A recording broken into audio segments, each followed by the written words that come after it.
মুহূর্তের মধ্যে ধনী মহিলারা বুড়ি হয়ে যাচ্ছে, চেহারা বিশ্রী ও কুসুমপুর গ্রাম। সেই গ্রামেরই মেয়ে চম্পা।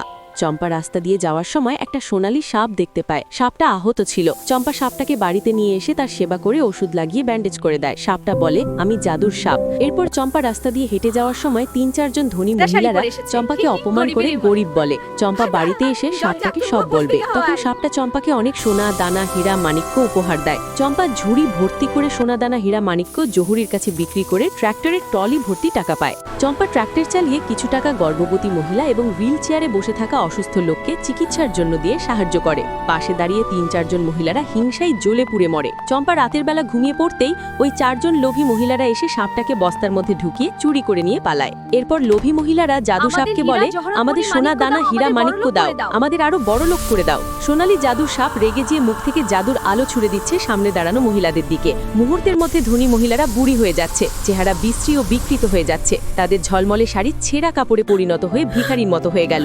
এদিকে চম্পা জাদু সাপটিকে না পেয়ে পাগলের মতো কান্নাকাটি করছে। তবুও কেউ চম্পার জন্য এখনো পর্যন্ত লাইক সাবস্ক্রাইব করেনি।